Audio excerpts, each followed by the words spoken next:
সবাইকে আজকের লাইভ ক্লাসে শুভেচ্ছা।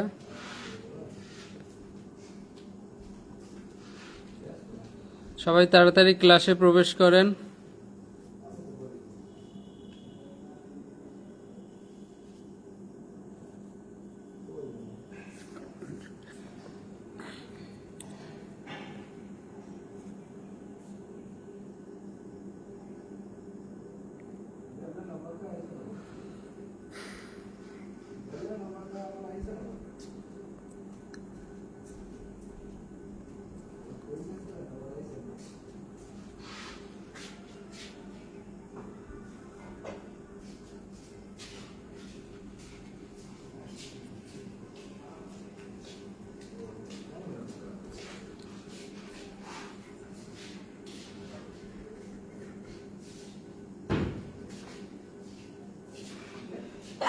আলহামদুলিল্লাহ।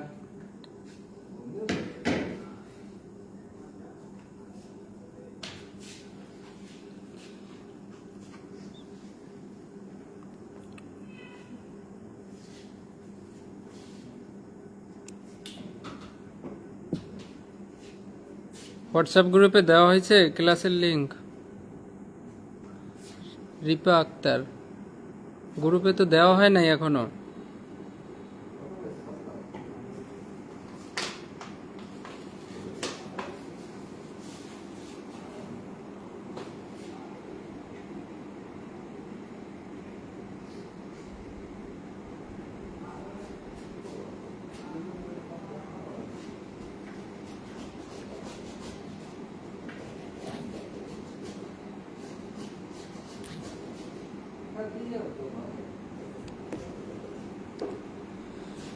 সবাই ক্লাসে প্রবেশ করেন।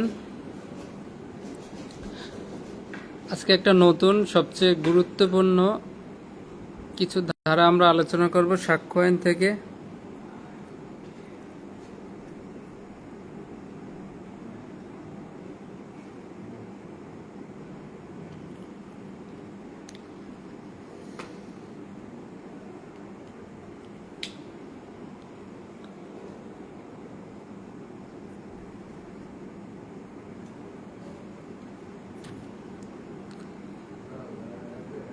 আমাদের হোয়াটসঅ্যাপ গ্রুপে ক্লাসের লিংক দেওয়া হয়েছে, সবাই সেখান থেকে প্রবেশ করেন।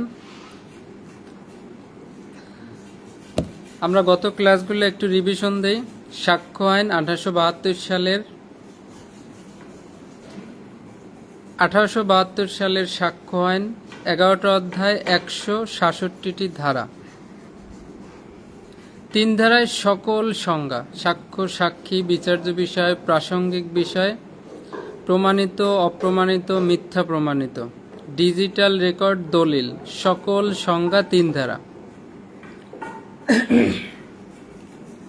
4 ধারা আদালত অনুমান করতে পারে, অনুমান করবে অথবা চূড়ান্ত প্রমাণ। 5 ধারা মাত্র 2টা,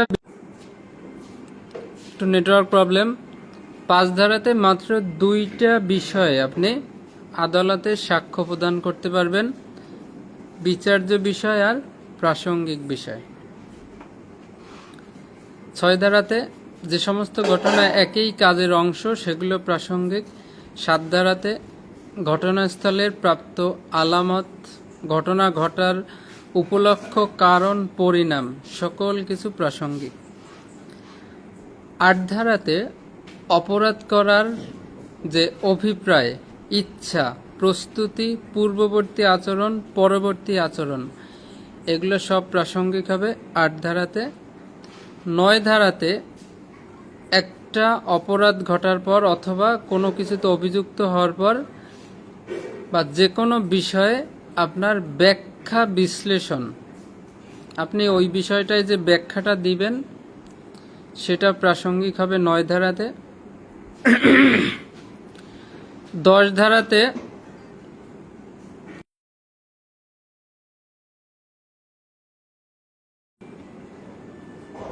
কোনো একটা অপরাধের 10 ধারাতে অনেকজন লোক মিলে যদি একটা অপরাধের ষড়যন্ত্র করে তাহলে প্রত্যেকে যেটুকু যেটুকু করছে সেটা তাদের বিরুদ্ধে ব্যবহার করা যাবে, অর্থাৎ সেই বিষয় আদালতে প্রাসঙ্গিক বা গ্রহণযোগ্য হবে।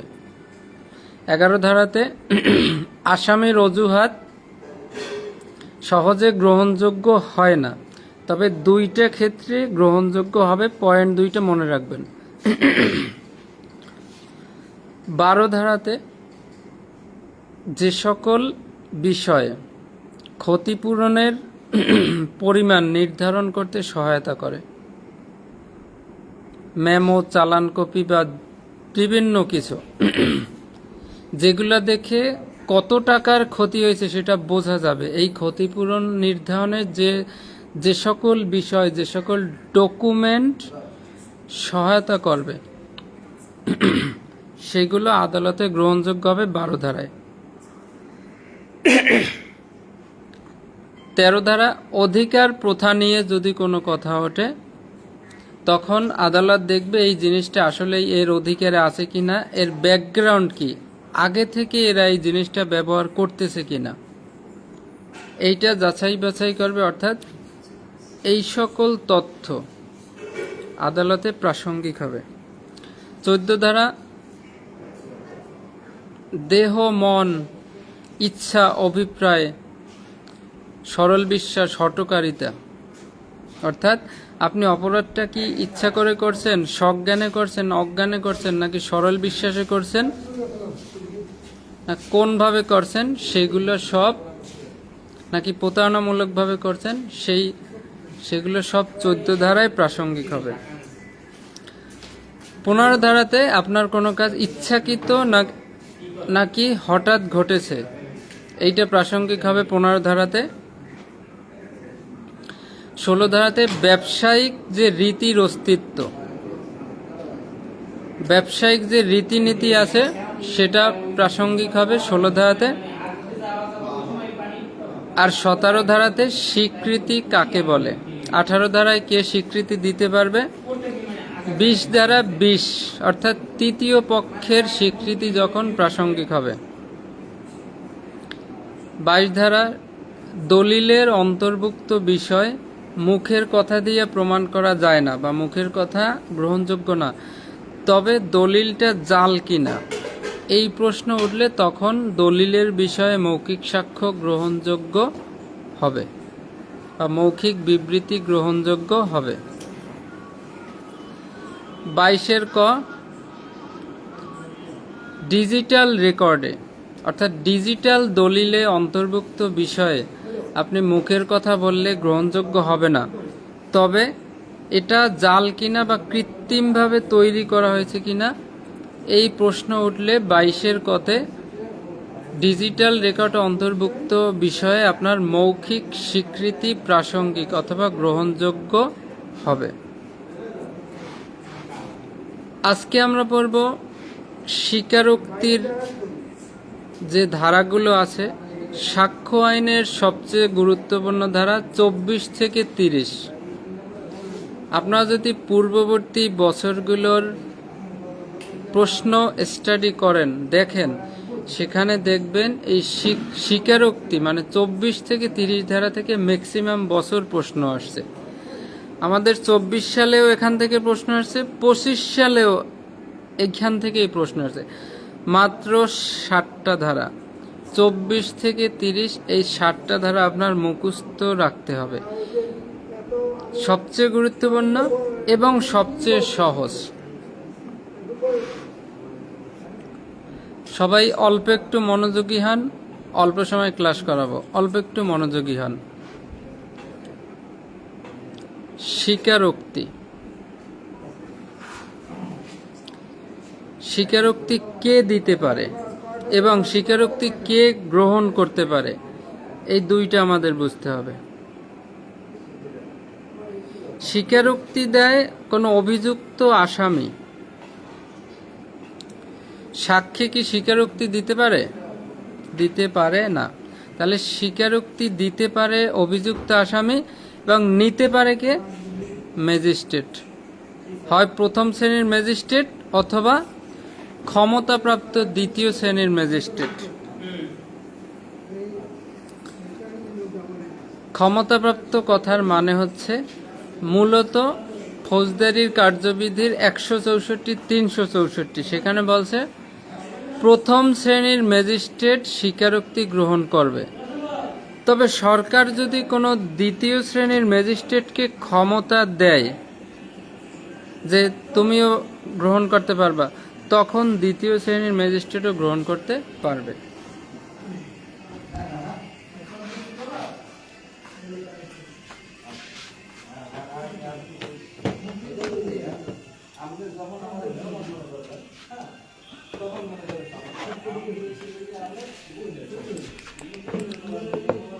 কারেন্ট চলে গেছে। তাহলে স্বীকারোক্তি দিতে পারে আসামি, স্বীকারোক্তি গ্রহণ করতে পারে প্রথম শ্রেণীর ম্যাজিস্ট্রেট অথবা ক্ষমতাপ্রাপ্ত দ্বিতীয় শ্রেণীর ম্যাজিস্ট্রেট।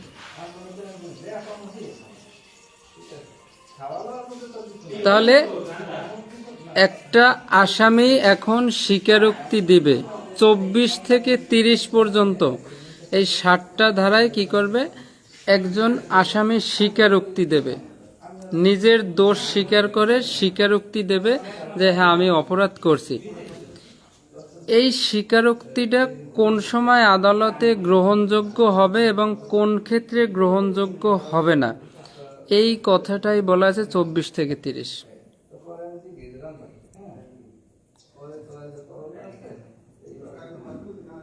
আসামি কোর্টে এসেই বলল যে স্যার আমি খুন করছি, আমাকে ফাঁসি দেন, এভাবে বললেই কি আদালত মেনে নেবে? মেনে নেওয়ার তো একটা ধরন আছে, একটা পর্যায় আছে। কোন পর্যায়ে আসামি স্বীকারোক্তি দিলে সেটা আদালত গ্রহণ করবে আর কোন পর্যায়ে দিলে আদালত গ্রহণ করবে না, শুধু এই বিষয়টাই হচ্ছে 24 থেকে 30, আর কিছু নাই।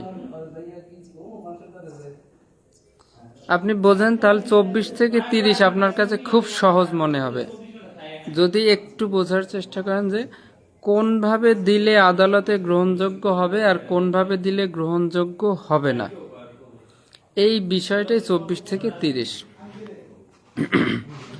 কিছু কিছু ধারায় গ্রহণযোগ্য হবে, কিছু কিছু ধারায় গ্রহণযোগ্য হবে না। এখানে 24 থেকে 30 দুই ধরনের ব্যক্তির কাছে একটা আসামি এখন স্বীকারোক্তি দেবে, একটা হচ্ছে পুলিশের কাছে আর একটা হচ্ছে ম্যাজিস্ট্রেটের কাছে। তাহলে কোনভাবে দিলে আদালতে গ্রহণযোগ্য হবে এবং কোনভাবে দিলে আদালতে গ্রহণযোগ্য হবে না, শুধু এই কথাটাই 24 থেকে 30। এইটা বুঝলেই আপনার স্বীকারোক্তি ক্লিয়ার। তাহলে 24 ধারায় বলছে, কারেন্ট নাই, আবার নেটওয়ার্কেও সমস্যা। তাহলে স্বীকারোক্তিটা কাকে বলে? আমাদের দেশে মামলা দুই ধরনের, একটা হচ্ছে ফৌজদারি মামলা, একটা হচ্ছে দেওয়ানি মামলা। দেওয়ানি মামলায় স্বীকারোক্তির বলতে কিছু নাই, ফৌজদারি মামলায় স্বীকারোক্তি দেওয়া। তাহলে কোনো ফৌজদারি মামলায় অভিযুক্ত আসামি কোনো ম্যাজিস্ট্রেটের নিকট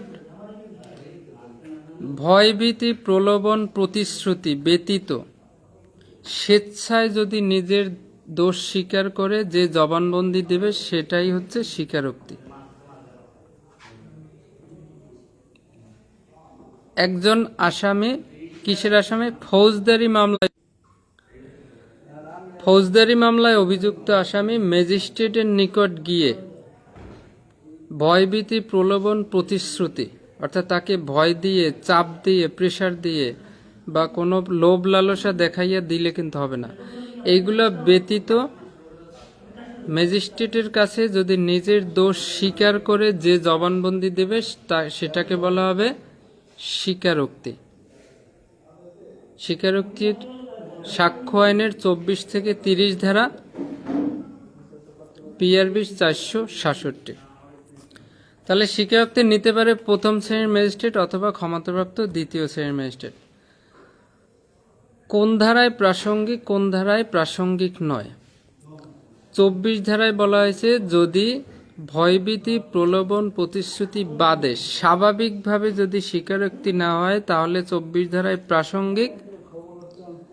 আবার যদি ভয়ভীতি প্রলোভন প্রতিশ্রুতি দিয়া অর্থাৎ ভয় দেখাইয়া চাপ প্রয়োগ করে যদি স্বীকারোক্তি নেওয়া হয় তাহলে 24 ধারায় এটা অপ্রাসঙ্গিক অর্থাৎ গ্রহণযোগ্য হবে না।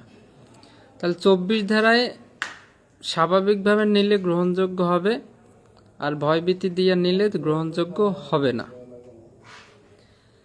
25 ধারায় বলা হয়েছে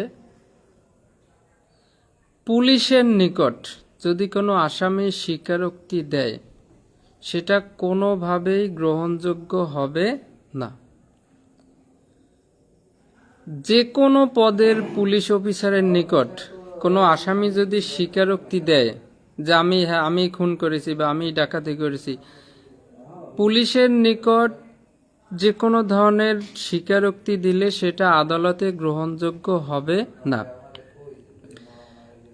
পুলিশের নিকট প্রদত্ত স্বীকারোক্তির ভিত্তিতে আদালত কখনো আসামির বিরুদ্ধে রায় দিবে না।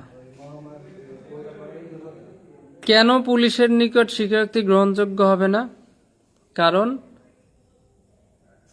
পুলিশ স্বভাবতই কোনো প্রকার মারধর করে বা রিমান্ডে এনে বা চাপ প্রয়োগ করে স্বীকারোক্তি নিতে পারে, একটা সম্ভাবনা থাকে। অর্থাৎ পুলিশ যে স্বীকারোক্তি নেবে এটা স্বাভাবিক স্বীকারোক্তি নয়, এখানে সন্দেহ রয়েছে। পুলিশ হয়তো মারধর করে ওকে প্রেসার দিয়ে তারপরে স্বীকারোক্তি নিতে পারে যে তুই স্বীকার কর যে তুই এটা করছো। তাহলে নির্দোষ ব্যক্তিকে যদি মারধর করে একটা স্বীকারোক্তি নিল, সেইটার ভিত্তিতে যদি আদালত রায় দেয় তাহলে নির্দোষ ব্যক্তি শাস্তি পাবে। তাহলে 25 ধারায় হচ্ছে কোনোভাবেই প্রাসঙ্গিক নয় পুলিশের নিকট স্বীকারোক্তি দিলে। 24 ধারায় দুইটা বিষয় পাইলাম, ভয়ভীতি প্রলোভন বাদ দিয়ে যদি স্বাভাবিকভাবে নেওয়া হয় তাহলে প্রাসঙ্গিক, আর যদি ভয়ভীতি দিয়ে না হয় তাহলে অপ্রাসঙ্গিক। তাহলে 24 ধারায় একটা ধারায় দুইটা বিষয়, একভাবে প্রাসঙ্গিক হবে, একভাবে প্রাসঙ্গিক হবে না। 25 ধারায় বলছে শুধুমাত্র যে ডাইরেক্ট অপ্রাসঙ্গিক, ডাইরেক্ট অগ্রহণযোগ্য। 25 ধারায় বলছে পুলিশের নিকট আসামি স্বীকারোক্তি দিলে কোনোভাবেই গ্রহণযোগ্য হবে না। আবার 26 ধারায় বলছে এই পুলিশের নিকট স্বীকারোক্তি দেওয়ার সময় সেখানে যদি ম্যাজিস্ট্রেট উপস্থিত থাকে তাহলে আবার সেটা প্রাসঙ্গিক বা গ্রহণযোগ্য হবে। পুলিশের নিকট স্বীকারোক্তি দেওয়ার সময় যদি ম্যাজিস্ট্রেট উপস্থিত থাকে তাহলে গ্রহণযোগ্য হবে, আর যদি ম্যাজিস্ট্রেট উপস্থিত না থাকে তাহলে গ্রহণযোগ্য হবে না। 25 ধারা বাদে প্রত্যেকটা ধারা নেগেটিভ পজিটিভ। ম্যাজিস্ট্রেট উপস্থিত থাকলে গ্রহণযোগ্য হবে, ম্যাজিস্ট্রেট উপস্থিত না থাকলে গ্রহণযোগ্য হবে না। আবার 27 ধারা নেগেটিভ পজিটিভ। 27 ধারায় বলা হয়েছে মনে করেন একটা পরিস্থিতি যদি এমন হয় যে আসামি পুলিশ হেফাজতে আছে, এই পুলিশ হেফাজতে থাকাকালে আসামি যদি এমন কোনো স্বীকারোক্তি দেয় যার ফলে কোনো আলামত উদ্ধার হয়, তখন যতটুকু আলামত উদ্ধার হবে ওইটা এই বিষয়ের সাথে যতটুকু সংশ্লিষ্ট ততটুকু গ্রহণযোগ্য হবে। আর যদি কোনো আলামত উদ্ধার না হয় তাহলে এই স্বীকারোক্তি গ্রহণযোগ্য হবে না। মনে করেন একটা খুন মামলার আসামি একটা খুন করে, মনে করেন একটা বাচ্চাকে খুন করে সেই বডিটা গায়েব করে ফেলছে অথবা গুম করে কোথাও দূরে ফেলে দিয়ে আসছে, বস্তাবন্দি করে দূরে ফেলে দিয়ে আসছে। এখন এই আসামি ধরা পড়ছে, ধরা পড়ার পরে পুলিশের কাছে স্বীকার করতেছে যে হ্যাঁ আমি খুন করছি, ওই লাশটা অমুক জায়গায় আছে। তখন পুলিশ তার সাথে সাথে যাবে, যদি গিয়ে দেখে যে হ্যাঁ ওর কথা মতো ও যেখানে বলছে সেইখানেই লাশটা পাওয়া গেছে, সেই ক্ষেত্রে যেহেতু আলামতটা পাওয়া গেছে, সেই ক্ষেত্রে ওর এই স্বীকারোক্তিটা গ্রহণযোগ্য হবে।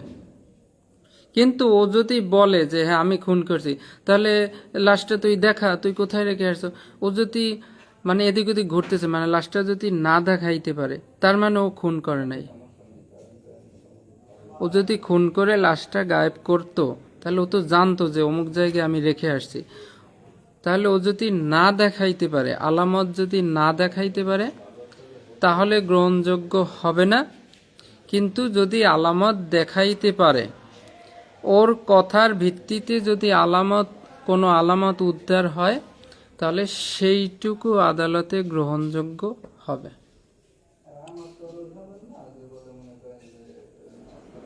মনে করেন এক ব্যক্তি একজনকে খুন করে ছুরি দিয়ে খুন করছে। খুন করার পর সেই রক্তমাখা ছুরিটা রাস্তার পাশে ফেলে দিয়েছিল। এখন সে গ্রেপ্তার হয়েছে, পুলিশের কাছে স্বীকার করতেছে, স্যার আমি ওকে, ঠিক আছে হ্যাঁ আমি ওকে মারছি। তাহলে প্রমাণ কি? তাহলে চলেন আমি যে ছুরি দিয়ে মারছি সেটা অমুক জায়গায় ফেলে আসছি। ওর কথা মতো যাই যদি ছুরিটা ওখানে পাওয়া যায়, তার মানে ও খুন করেছে।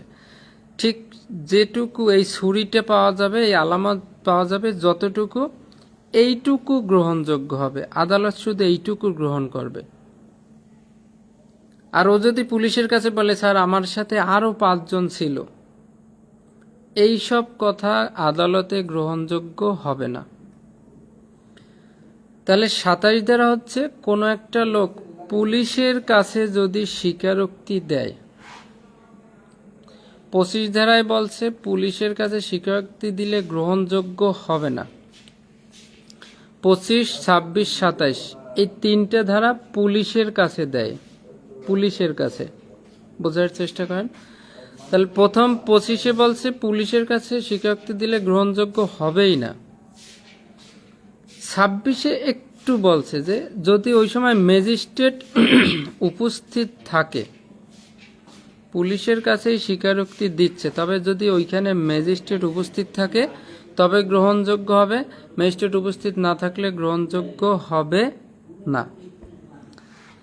আবার 27-এ বলছে পুলিশের কাছে স্বীকারোক্তি দেওয়ার সময় ওর স্বীকারোক্তির ভিত্তিতে যদি কোনো আলামত উদ্ধার হয়, তাহলে ওই আলামতটুকুই গ্রহণযোগ্য হবে।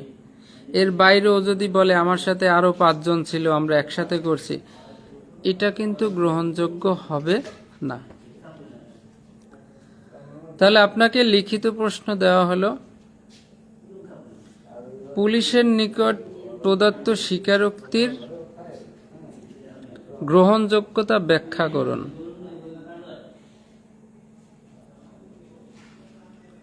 অথবা কোন কোন ক্ষেত্রে পুলিশের নিকট স্বীকারোক্তি দিলে সেটা আদালতে গ্রহণযোগ্য হবে বা প্রাসঙ্গিক হবে বা সমর্থনীয় হবে।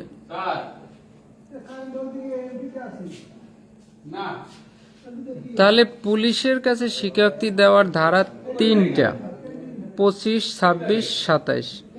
25-এ বলছে শুধু একটাই নেগেটিভ, ডাইরেক্ট, কোনো গ্রহণযোগ্য হবে না। 26-এ নেগেটিভ পজিটিভ আছে, 27-এও নেগেটিভ পজিটিভ আছে। তাহলে 25 হচ্ছে ডাইরেক্ট অপ্রাসঙ্গিক, অর্থাৎ গ্রহণযোগ্য হবেই না। 26-এ বলছে ম্যাজিস্ট্রেট উপস্থিত থাকলে গ্রহণযোগ্য হবে, না থাকলে হবে না। 27-এ বলছে আলামত উদ্ধার হইলে সেইটুকু গ্রহণযোগ্য হবে, কোনো আলামত উদ্ধার না হলে গ্রহণযোগ্য হবে না। 27 পর্যন্ত কেউ বুঝতে পারছেন? সবাই একটু কমেন্ট করেন তো। বুঝতে পারতেছি না, আজকে নেটওয়ার্ক সমস্যা, এই সেই, বিদ্যুৎ নাই।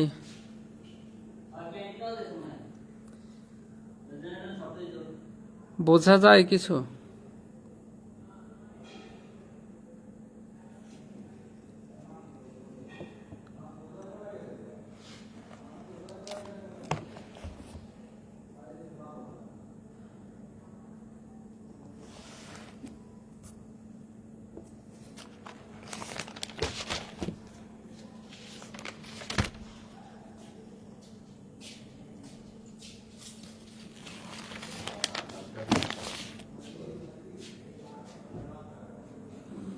তাহলে এবার 28 ধারা 28 লিখতে সরেয়া, 28-এর সরেয়া, তাই 28 মনে রাখতে হবে।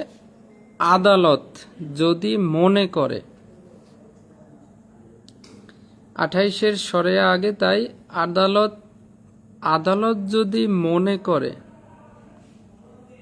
যে কোনো আসামির স্বীকারোক্তি, প্রলোভন, ভয়ভীতি, প্রতিশ্রুতি এই সমস্ত কিছু বাদ দিয়ে স্বাভাবিকভাবে নেওয়া হয়েছে, প্রলোভন, প্রতিশ্রুতি, ভয়ভীতি অপসারণের পর কোনো স্বীকারোক্তি প্রদান করা হয়েছে, আদালতের কাছে যদি এটা বিশ্বাস হয় তখন সেইটা আদালতে প্রাসঙ্গিক বা আদালতে গ্রহণযোগ্য হবে। 28-এ কোনো নেগেটিভ কিছু নাই, শুধু পজিটিভ, গ্রহণযোগ্য হবে। কোন ক্ষেত্রে? আদালত যদি মনে করে বা বুঝতে পারে যে এই যে আসামির স্বীকারোক্তিটা এটা একদম স্বাভাবিকভাবে নিয়ম অনুযায়ী নেওয়া হয়েছে, এখানে কোনো ভয়ভীতি দেখানো হয় নাই, চাপ প্রয়োগ করা হয় নাই, কোনো প্রতিশ্রুতি দেওয়া হয় নাই বা লোভ দেখানো হয় নাই, এরকম যদি সমস্ত ধারণা অপসারণের পর আদালত যদি মনে করে যে এই স্বীকারোক্তিটা আইনানুগভাবে নেওয়া হয়েছে, তখন আদালত এইটা গ্রহণ করবে, অর্থাৎ আদালতে তখন এটা গ্রহণযোগ্য হবে। 28-এ সরেয়া আদালত এটা শুধুমাত্র পজিটিভ, গ্রহণযোগ্য। 25 ধারায় যেমন শুধুমাত্র নেগেটিভ, গ্রহণযোগ্য নয়, 28, 29 এই দুইটা ধারা হচ্ছে শুধুমাত্র পজিটিভ। 28-এ আদালত যদি মনে করে এই সমস্ত ধারণা অপসারণের পর স্বাভাবিকভাবে নেওয়া হয়েছে, তখন আদালতে গ্রহণযোগ্য হবে। 29 ধারা স্বীকারোক্তি অন্যভাবে প্রাসঙ্গিক হইলেও কেবল গোপনীয়তার প্রতিশ্রুতি ইত্যাদির কারণে অপ্রাসঙ্গিক হবে না।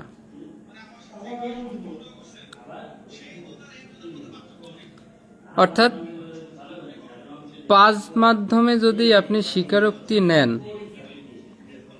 এগুলো নর্মালি মনে হবে যে আপনি প্রতারণা করে নিচ্ছেন স্বীকারোক্তি, তারপরে এই 5 মাধ্যমে নিলেও এটা আদালতে গ্রহণযোগ্য হবে। গোপনীয়তার প্রতিশ্রুতিতে, অর্থাৎ আপনি একটা আসামিকে কি করলেন, জিজ্ঞেস করলেন যে হ্যাঁ তুমি অন্যভাবে যে তুমি যে অপরাধ করছো এটা গোপন রাখা হবে, এটা আমি কাউকে বলবো না, এভাবে ভুল বুঝাইয়া যে তোমার এই অপরাধের কথা আমি কাউকে বলবো না, তারপর সে কি করলো, নিজের অপরাধের কথা স্বীকার করলো, এরপর আপনি এটা ফাঁস করে দিলেন। এই গোপনীয়তার প্রতিশ্রুতি দিয়া যদি সেইটা ভঙ্গ করেন, আদালতের কাছে বলে দেন, সেটাও কিন্তু আদালত গ্রহণ করবে। 2 নম্বর হচ্ছে অভিযুক্তের উপর প্রতারণা করে, আপনি তাকে ভুল বুঝিয়ে বা ভুল ব্যাখ্যা দিয়ে যে কোনোভাবে ব্রেন ওয়াশ করে বা কনভিন্স করে আপনি তার কাছ থেকে অপরাধেরটা স্বীকার করাই নিলেন, সেটাও আদালত গ্রহণ করবে। 3 নম্বর হচ্ছে অভিযুক্ত ব্যক্তি যখন মাতাল অবস্থায় থাকে, মাতাল অবস্থায় থাকলে মানুষ নিজেকে বড় প্রমাণ করতে চায়, তখন সে নিজেকে বড় বড় করে বলে আমি অমুক, আমি অমুক, ঠিক আছে, আমি এইটা করছি, আমার এই ক্ষমতা। তো মাতাল অবস্থায় আপনি কৌশলে তার কাছ থেকে অপরাধের যে স্বীকারোক্তিটা আদায় করে নিলেন, অপরাধ সম্পর্কে তাকে স্বীকার করাই নিলেন, এইটা পরবর্তীতে আদালতে বললে সেটাও আদালতে গ্রহণযোগ্য হবে। তখন আসামি বলবে স্যার আমি তো মাতাল ছিলাম, আমি তো মাতাল অবস্থায় বলছি, কোনো ব্যাপার না, এইটা আদালতে গ্রহণযোগ্য হবে। 4 নম্বর হচ্ছে যে প্রশ্নের উত্তর দিতে বাধ্য নয় সেই প্রশ্নের উত্তর দিতে বাধ্য করাইয়া যদি আপনি আদায় করেন।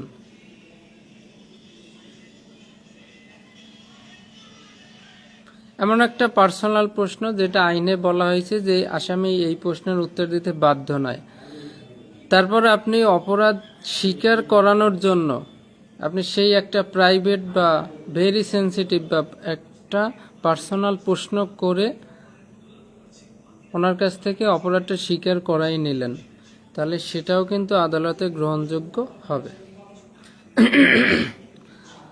লাস্টের অপশনটা হচ্ছে আসামি দোষ স্বীকার করলে এই দোষ স্বীকার করার ফলে তার বিরুদ্ধে রায় হবে, তার শাস্তি হবে,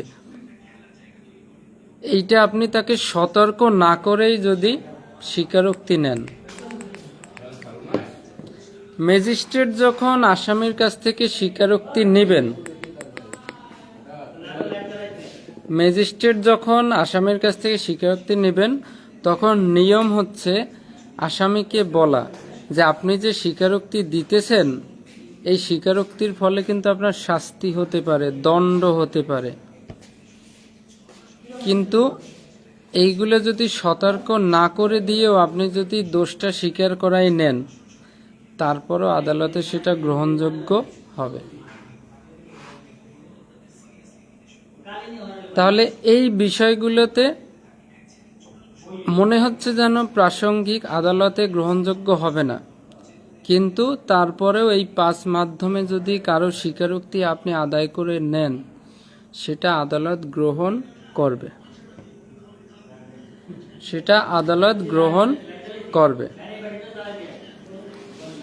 একটা হচ্ছে গোপনীয়তার প্রতিশ্রুতিতে আদায় করলে, একটা হচ্ছে অভিযুক্তের উপর প্রতারণা করে আদায় করলে, একটা হচ্ছে অভিযুক্ত মাতাল অবস্থায় যদি স্বীকারোক্তি দেয়, 4 নম্বর হচ্ছে যে প্রশ্নের উত্তর দিতে সে বাধ্য নয় সেই প্রশ্নের মাধ্যমে যদি আদায় করেন, আর একটা হচ্ছে সে স্বীকারোক্তি দিলে তার যে শাস্তি হবে এটা তাকে সতর্ক না করে দিয়েই যদি আপনি তার কাছ থেকে স্বীকারোক্তি নেন, এই 5 মাধ্যমে আদালতে প্রাসঙ্গিক বা গ্রহণযোগ্য হবে। তাহলে 28 শরেয়া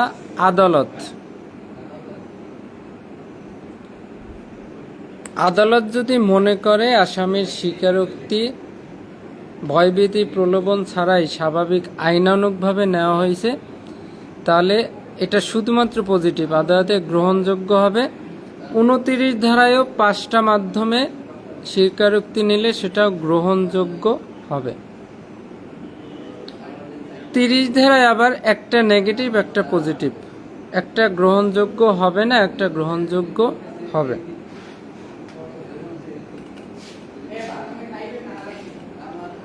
একই অপরাধে অভিযুক্ত,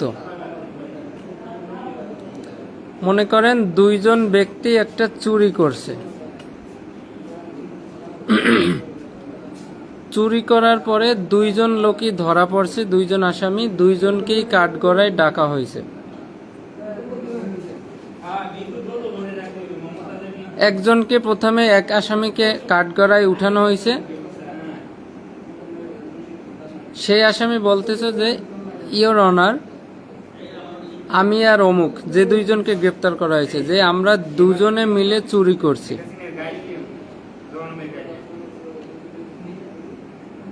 এখন একজনে বলতেছে যে আমি আর অমুক 2 জনে মিলেই চুরি করছি, তাহলে ওই 2 জন যদি একই জায়গায় আদালতে উপস্থিত থাকে তাহলে এটা গ্রহণযোগ্য হবে। কিরকম? একজন বলতেছে আমি আর অমুক চুরি করেছি, 2 জনেই তো আদালতে আছে, তা ও যদি ওর সাথে চুরি না করে তাহলে তো ও তো সাথে সাথে বলবে অবজেকশন ইওর অনার, ও আমার সম্পর্কে মিথ্যা বলতেছে।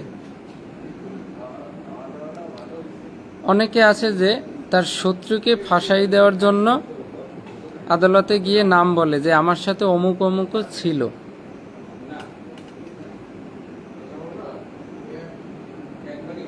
আপনি একটা ডাকাতি মামলায় ধরা পড়লেন, আদালতে উঠলেন কাঠগড়ায়, আপনি আপনার যে শত্রু আছে দুইজন, তারা কিন্তু ডাকাতিতে ছিল না, কিন্তু আপনি তাদের নাম বলে দিলেন। তারা তো ওই আদালতে নাই ওই সময়।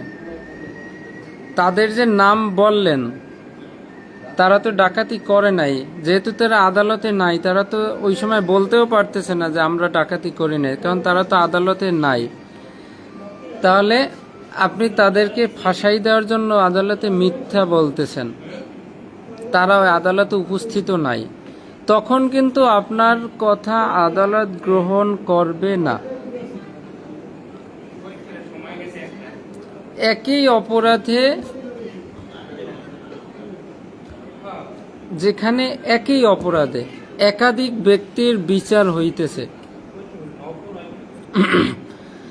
একজন যদি অন্যজনকে জড়িয়ে কোনো স্বীকারোক্তি দেয় যে আমার সাথে ও ছিল, তখন যাকে জড়িয়ে স্বীকারোক্তি দেওয়া হচ্ছে তিনি যদি আদালতে ওই সময় উপস্থিত থাকে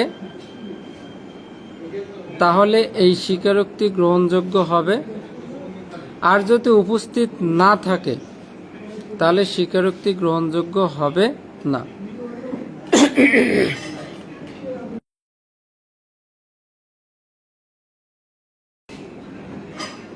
30 ধারাটা বোঝেন, আমাদের 30 ধারা দিয়ে লিখিত প্রশ্ন আসছিল।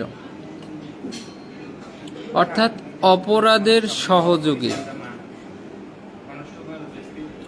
অপরাধের সহযোগী যখন তার সাথে যে ছিল তাকে জড়াইয়া যখন স্বীকারোক্তি দেয় যে আমি তো দোষ করছি এবং আমার সাথে অন্য একজনও ছিল, যাকে জড়াইয়া অর্থাৎ যার নাম বলা হচ্ছে তিনি যদি ওই সময় আদালতে উপস্থিত থাকে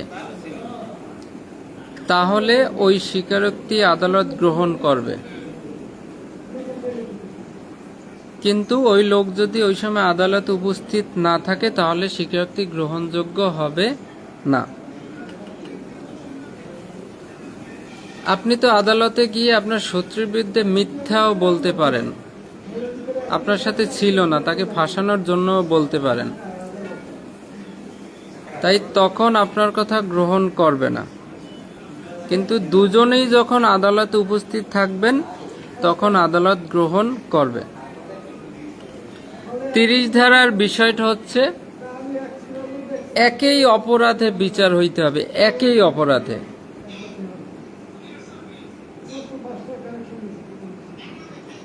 একজন চুরি মামলার অপরাধী একজন ডাকাতি মামলার সেরকম হবে না। একই অপরাধে যৌথভাবে বিচার হইতে হবে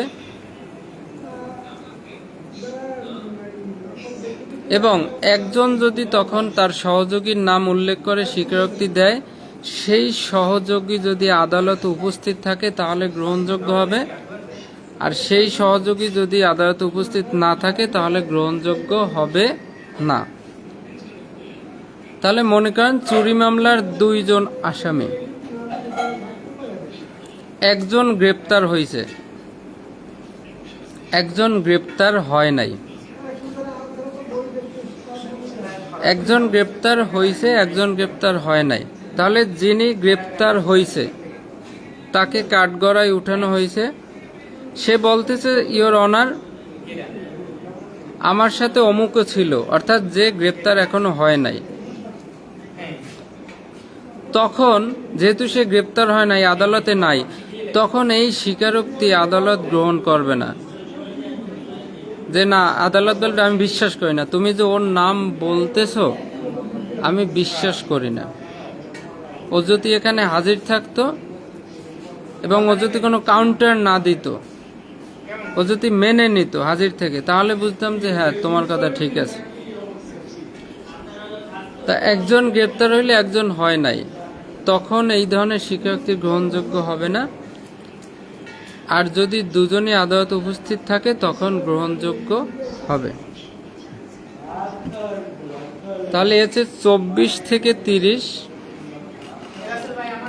24 ধারায়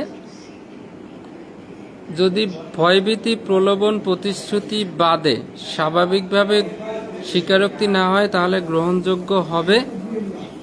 আর যদি এইগুলা ভয়ভীতি দিয়ে যদি স্বীকারোক্তি না হয় তাহলে গ্রহণযোগ্য হবে না। 25 ধারায় পুলিশ হেফাজতে থাকাকালে পুলিশের কাছে কোনো স্বীকারোক্তি দিলে সেটা কোনোভাবে গ্রহণযোগ্য হবে না। 26 ধারায় পুলিশের কাছে দিলে গ্রহণযোগ্য হবে যদি সেখানে ম্যাজিস্ট্রেট উপস্থিত থাকে, আর ম্যাজিস্ট্রেট উপস্থিত না থাকলে গ্রহণযোগ্য হবে না। 27 ধারায় পুলিশের কাছে স্বীকারোক্তি দেওয়ার পরে সেই স্বীকারোক্তির ভিত্তিতে যদি কোনো মালামাল বা আলামত উদ্ধার হয় তাহলে সেইটুকু গ্রহণযোগ্য হবে, এ বাদে অন্য 9-6 কথাবার্তা গ্রহণযোগ্য হবে না। 28 ধারা আদালত যদি মনে করে ভয়ভীতি, প্রলোভন এইগুলো সমস্ত কিছু অপসারণের পর স্বীকারোক্তি দেওয়া হয়েছে নিয়ম অনুযায়ী, তাহলে আদালতে গ্রহণযোগ্য হবে। 29 ধারায় 5 ভাবে যদি স্বীকারোক্তি আদায় করা হয়, এই 5 ভাবেও যদি আদায় করা হয় সেটাও গ্রহণযোগ্য হবে। গোপন রাখার শর্ত দিয়ে যদি স্বীকারোক্তি আদায় করা হয়, প্রতারণা করে আদায় করা হলে, মাতাল অবস্থায় আদায় করা হলে, যে প্রশ্নের উত্তর দিতে বাধ্য নয় সে প্রশ্নের মাধ্যমে আদায় করা হলে, আর দোষ স্বীকার করলে তার শাস্তি হবে এই সতর্ক না করে দিয়েও যদি আদায় করা হয়। 30 ধারা যৌথভাবে একাধিক আসামির একই অপরাধে যদি বিচার চলে, এই সময় এক আসামি যদি অন্য আসামিকে জড়াইয়া দোষ স্বীকার করে, তাহলে যাকে জড়াইয়া দোষ স্বীকার করা হচ্ছে সে যদি আদালতে উপস্থিত থাকে তাহলে এই স্বীকারোক্তি গ্রহণযোগ্য হবে, আর সে আদালতে উপস্থিত না থাকলে স্বীকারোক্তি গ্রহণযোগ্য হবে না। কেউ ক্লাসে আছেন? 30 পর্যন্ত মোটামুটি বোঝা গেছে?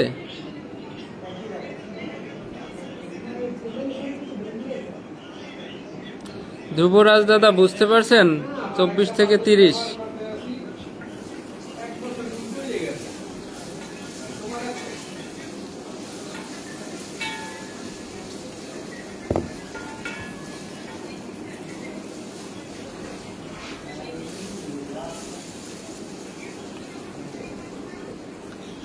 তাহলে আমরা 24 থেকে 30 প্রাসঙ্গিক মানে গ্রহণযোগ্য হবে কয়টা ধারায়? শাকিল তুমি কমেন্ট করো তো, গ্রহণযোগ্যর ধারা কয়টা আছে? আমিনুল হক শাকিল। 24 আছে, 25 তো ডাইরেক্ট অগ্রহণযোগ্যটা বাদ, তাহলে 24 আছে, 26 আছে, 27, 28, 29, 30, এই 6টাতে গ্রহণযোগ্য হবে। তাহলে 24 থেকে 30 60টা ধারাতে বলা হয়েছে কোন অবস্থায় স্বীকারোক্তি দিলে গ্রহণযোগ্য হবে, কোন অবস্থায় দিলে গ্রহণযোগ্য হবে না। যেমন একটা ধারা 25 আমরা পাইছি যে পুলিশের কাছে স্বীকারোক্তি দিলে গ্রহণযোগ্য জীবনেও হবে না। 26-এ পাইছি যদি ম্যাজিস্ট্রেট উপস্থিত না থাকে গ্রহণযোগ্য হবে না। 27-এ পাইছি মালামাল বা আলামত উদ্ধার না হইলে গ্রহণযোগ্য হবে না। 30-এ পাইছি যাকে জড়িয়ে স্বীকারোক্তি দেওয়া হচ্ছে তিনি যদি আদালতে হাজির না থাকেন তাহলে গ্রহণযোগ্য হবে না। এই 60টা ধারার কয়েকটা ধারায় 1-2টে কথা বলা হয়েছে, একটাই গ্রহণযোগ্য হবে, একটা গ্রহণযোগ্য হবে না। আর কয়েকটা ধারায় বলা হয়েছে শুধুমাত্র গ্রহণযোগ্য, যেমন 28, 29। আর একটা ধারায় বলা হয়েছে ডাইরেক্ট অগ্রহণযোগ্য, 25 ধারা। তাহলে আমরা গ্রহণযোগ্যের ধারা কয়টা? 24 ধারায় গ্রহণযোগ্য, যদি প্রলোভন ভয়ভীতি বাদে স্বীকারোক্তি নেওয়া হয় 24 ধারায় গ্রহণযোগ্য, 25 বাদ। 26 ধারায় ম্যাজিস্ট্রেট থাকলে গ্রহণযোগ্য, 26 ধারা। 27 ধারায় মালামাল উদ্ধার হইলে গ্রহণযোগ্য, 27 ধারা। 28 ধারা আদালত যদি মনে করে স্বীকারোক্তি আইনানুগভাবে নেওয়া হয়েছে তাহলে গ্রহণযোগ্য।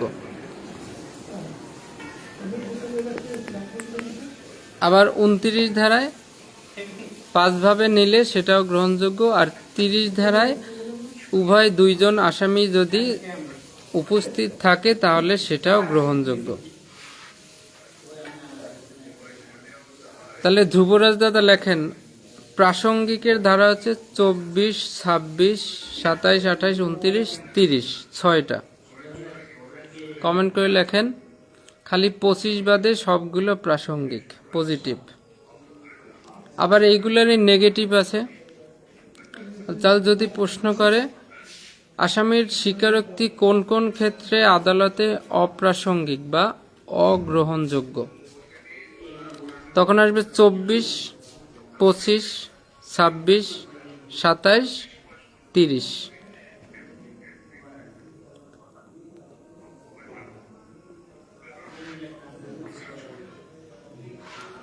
আর যদি বলে পুলিশের নিকট স্বীকারোক্তির গ্রহণযোগ্যতা, পুলিশের কাছে স্বীকারোক্তি দেওয়া হয় 3টা ধারায়, 25, 26, 27। 25-এ ডাইরেক্ট অগ্রহণযোগ্য, 26-এ ম্যাজিস্ট্রেট উপস্থিত থাকলে গ্রহণযোগ্য, না থাকলে অগ্রহণযোগ্য, 27-এ মালামাল বা আলামত উদ্ধার হইলে গ্রহণযোগ্য, না উদ্ধার হইলে গ্রহণযোগ্য নয়।